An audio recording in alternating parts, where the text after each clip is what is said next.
तुलसी घाट के नीचे पीपल के नीचे बैठे थे, हृदय में एकदम स्फुरित हुआ, साधना यही थी जो चर्चा पीछे अभी तक हुई, एकदम स्फुरित हुआ कि कैसा होगा वृंदावन। अब हम कांप गए कि ऐसा क्यों आया।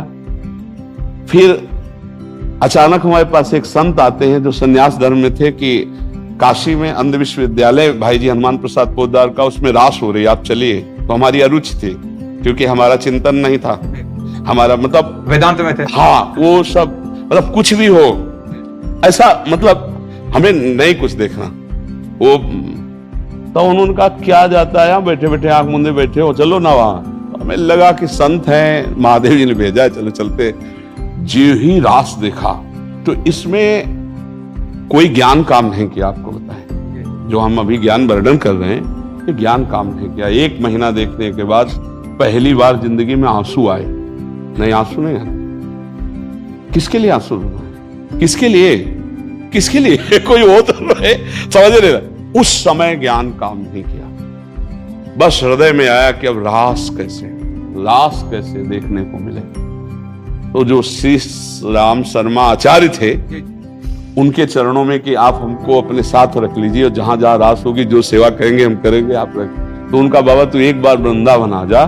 तो उस समय अर्थ पास नहीं रखते थे, तो एक युगल किशोर नाम के थे जो कभी कभी भिक्षा दे दिया करते थे। घाटों में ही रहते थे आकाश वृत्ति से, कि जो घाट में आएगा वही पाएंगे, अन्यथा नहीं। जो हमारे पास आएगा, अलग अलग वृत्ति होती ना, भिक्षा वृत्ति जैसे अजगर वृत्ति जैसे होती है, ऐसे आकाश वृत्ति के द्वारा जो हमारे सामने आएगा वही हम पाएंगे, मांगना है नहीं।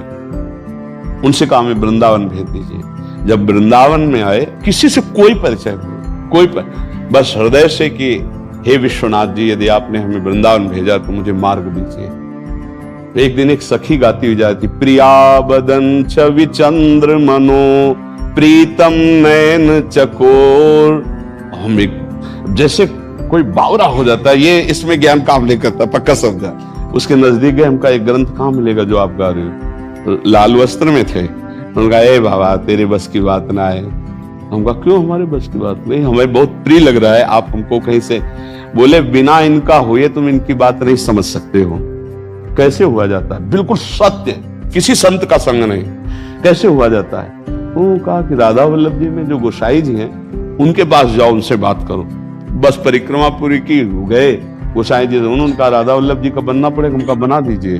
उनका ऐसा उतर जाएगा, हमका उतार दीजिए। मतलब बस वही से फिर जो हमारे अंदर द्वंद्व मचा, अब हमारा समाधान नहीं, क्योंकि काशी का चिंतन और वृंदावन का बिल्कुल अंतराय हो गया। अब हमें जो गुरुदेव भगवान ने दिया तो हमारे प्रश्न का समाधान नहीं होता, क्योंकि जो ज्ञान मार्ग का पथिक होता है बहुत तार्किक बुद्धि होती है। मतलब वो कोई अंधविश्वास